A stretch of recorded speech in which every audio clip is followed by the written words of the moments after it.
There's a recurring discussion in the FGC about why fighting games are so hard to get into. I don't want to contribute to that because Sejam always makes a video talking about it, and he's way more eloquent than me, but it does make me want to talk about something I'm passionate about, which is learning. Hi, I'm Wool, a former high school teacher and now instructional designer. My work focuses on how people learn and how to improve their performance. As someone who loves fighting games, I want to explore how effective fighting game tutorials and onboarding are from an instructional design perspective. Today, I'll cover what is effective training and onboarding, how do fighting games handle tutorials, and then what are some possible improvements. So, what should a fighting game tutorial accomplish? I went into like 20 different fighting game discords and asked that question. I got some really good answers, some not so good ones, but thanks to everyone that answered though.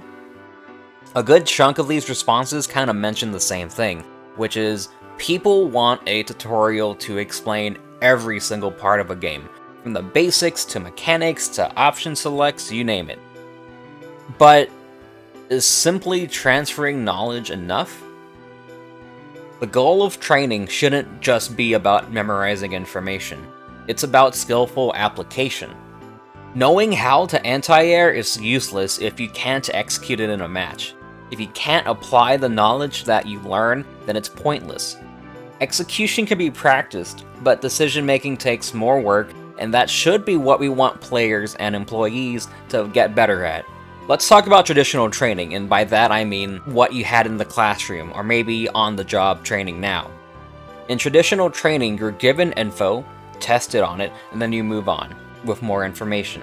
But retention is going to suffer. Fighting games do slightly better, allowing you to practice what you've learned, but that doesn't always translate to real matches. Persona 4 Ultimax, for example, a game I enjoy, throws a list of 60 lessons at you without much context. By the end, you won't remember most of it or know how to apply it. Learners are not blank slates. They have different levels of competencies. Some have to learn a lot, some have to learn a little. And I'm going to use an analogy here with shelves. Things that you can store stuff on. So when we learn new information, we need a mental shelf or framework to place that knowledge on. So these shelves represent prior knowledge and experience that are related to the new content that you're learning. And if you don't have a shelf for the content that you're learning, it's not going to stick, you're going to forget about it.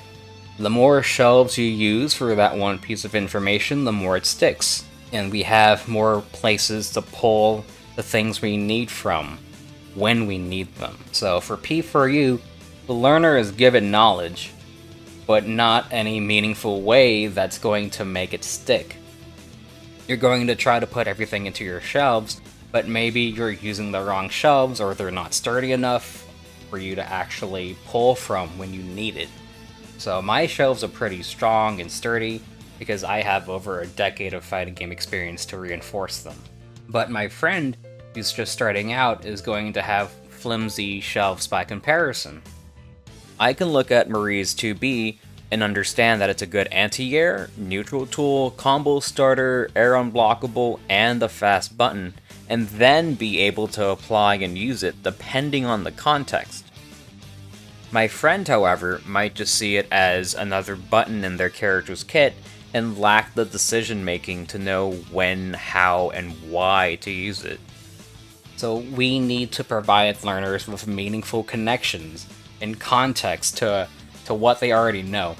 By doing that, we're making it easier for them to retrieve and apply that information that they're learning. So how do we give learners sturdier shelves? Down here is my list of criteria of what training should be and how I usually make them.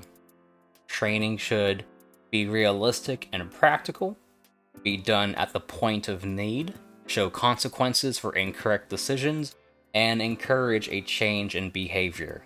I'm going to use the P4 lesson mode to explain what I mean by some of these. So 1, is it realistic and is it practical training in P4U? No, because again, you're given very basic information and then asked to do a move against a CPU that's standing still, and that's not in an actual context like how a match would go. For point of need, that means you're given the training when you actually need it. Going through the tutorial once isn't really a solution. Same with just having one training session at a job. That's just an info dump. The problem with info dumps is that you're not going to apply a lot of that information for a long time. If you're new to fighting games, I'm not going to explain to you how to perform Optimo Oki, because that's like 10 steps away from what you're capable of, and what you should be practicing. Onboarding should give information when the player needs it. We'll talk a lot more about that later on. Next up, I think something fighting games can do easily is show consequences for incorrect decisions. Consequences don't have to be bad things either, it just means what is going to happen because you decided to choose this action. With P4's lesson mode, and really most tutorials, I'm not shown this. I'm taught how to roll, but what happens if I roll at a bad time? And finally, the whole point of training is to encourage a change in behavior. In my job, I want to make sure that employees are doing their job correctly, or better and easier. That involves coming up with ways that will encourage them to cement better behaviors, and this is, in the end, a large part of fighting games. So if I were to hypothetically create training for a fighting game, the same way I make training at my job, it would look something like this. We'll use BlazBlue Cross-Tag Battle as an example, because it's one of my favorite games and because I already had footage lying around. You're put in a situation. In this case, you are a Chie Izuyoi player starting a match with an Adachi Yumi player. This Adachi Yumi player happens to really love doing JB and Yumi 5P at round start. What is the best option for you to do at round start to win this initial interaction? Then the learner is given 4 possible choices to choose from, and from here, this is where the decision making begins. If the learner is experienced or confident enough, they're free to just select an option. However, if they need help, we let them access optional resources for information. I'd include a button to directly show them modified dust loop entries for Adachi's JB and Yumi's 5P, because realistically, dust loop is going to be the resource a player will utilize for information. There would also be entries for your choices as well. We're not throwing the entire dust loop page at them, just the information that they need at that moment. All of the information is there for the learner, but they're choosing to refer to it. If they choose a wrong answer, they're shown the consequences of their action, being blown up. Then they're given the move information, this time less optional. If they get it right, they still get the info, but it's to help reinforce the answer that they chose.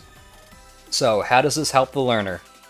It's realistic and practical. Okay, this example isn't the most practical because the answer to this is kind of a meme that I threw together, but you get the idea. But the learner is put into a situation that you would actually get in a match or on the job. They're not just being asked to recall information, which is how most multiple choice questions go in school and in job training. For point of need, this specific training wouldn't be given at the very start, but rather later down the line. I just happen to already have footage to use for this, and we'll get more into a point of need later on. It shows the realistic consequences for incorrect decisions. You choose the wrong option at round start, you die. You choose right, you get to play the game. All of this is going to better encourage that change in behavior. It's something that they can take with them and remember better than just being told what option they should do in a given situation. If you're given some friction when learning, the info sticks better, and fighting games are just nothing but friction. So the multiple choice aspect is to match up more with how I make training in real life, and you could just give the learner the freedom to do whatever they want in a situation when it comes to fighting games, but thinking about it, I think limiting their choices when they learn would help by having some kind of structure.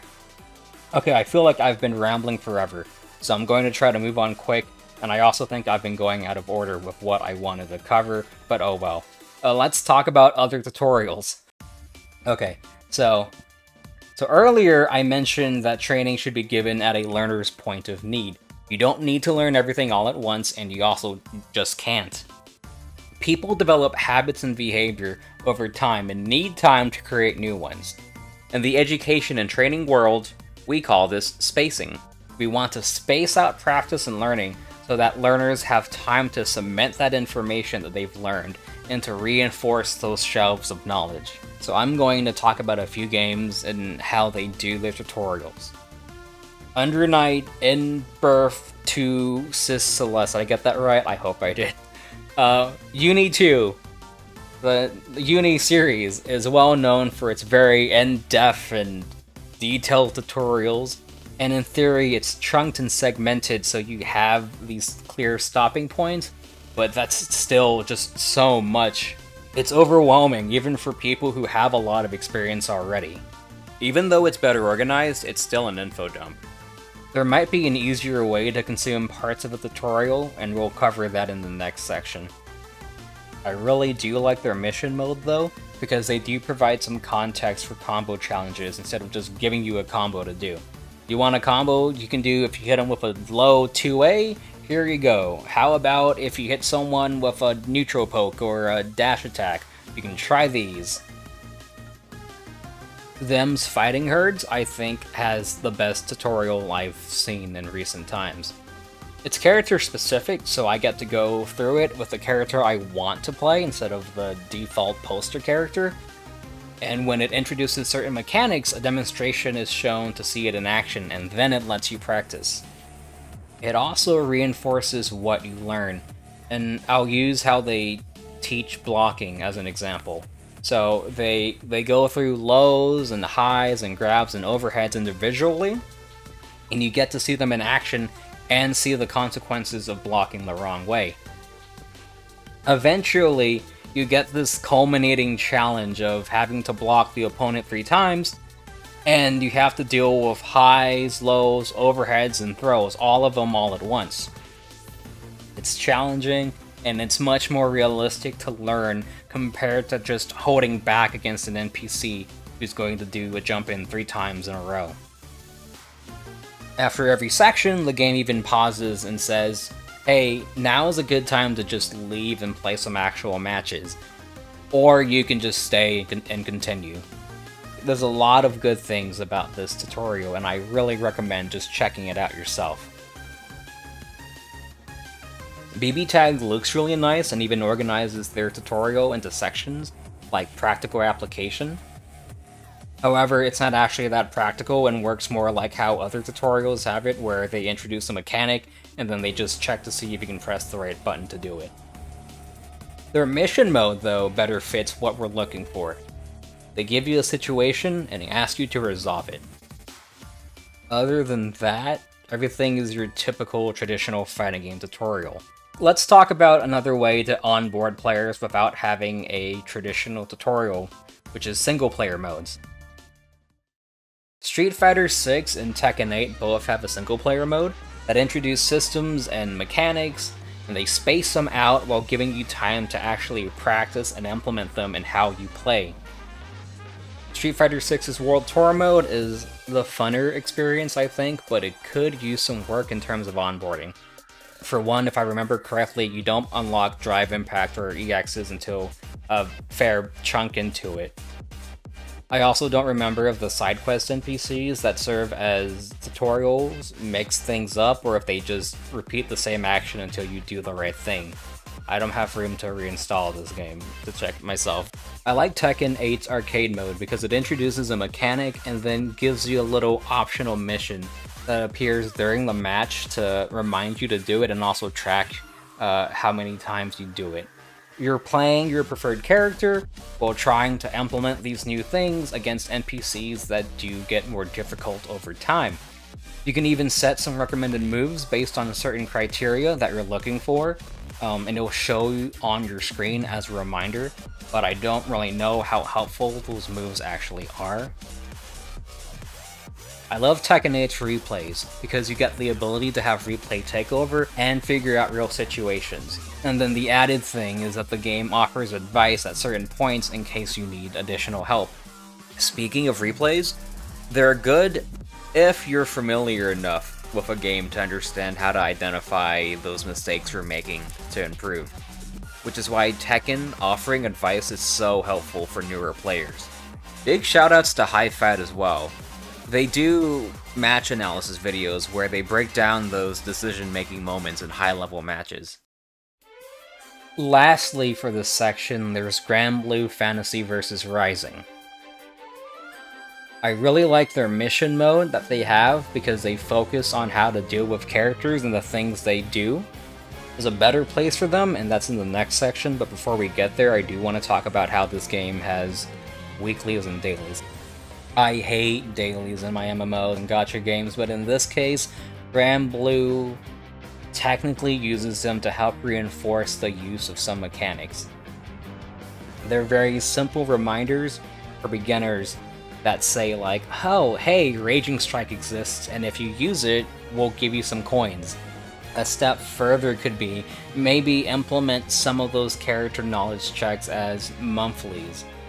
Having them listed out every month helps to reinforce the idea of the behaviors you should be doing.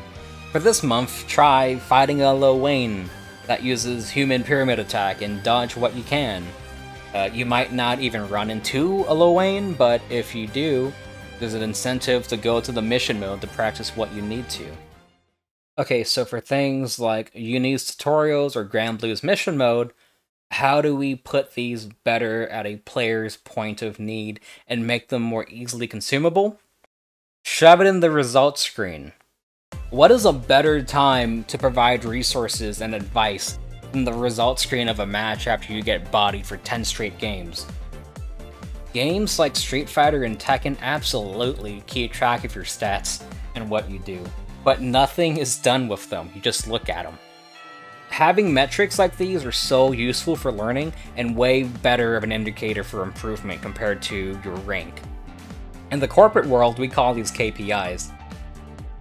If a game showed stats at the results screen, like percentages of reversals blocked or hit by, or numbers of dropped combos or confirms, that would give a better idea for players of what they need to actually look for in terms of resources. In Uni 2, are you being grabbed and not checking them? Here's the tutorial on how to do throw option selects, that you can go in from the results screen. The game notices that you're hitting opponents with a neutral poke but not following up. Here's a mission for a combo that you can practice. In Granblue, this would be the best place to have those character knowledge check missions. You just got beat by a Beatrix again? Here's her counterplay missions. For Tekken, a Yoshimitsu just beat your ass for a whole set? Take me straight to the replays. This is really funny, but while I'm editing this, they just announced that they're including a way to go straight to your replays from the results screen in the next update, so that works out. I think the whole point of this video was just leading up to me saying that fighting games should utilize their stat tracking and result screens better. This wasn't a very thought out video, and I've been rambling for like, oh my gosh, an hour? I don't know. But hopefully you're able to see fighting game onboarding from a different perspective of someone who has to do this for a living. And maybe none of this made sense, who knows? Maybe the best thing you can do is just tell someone learning to play is to block. Thanks for listening.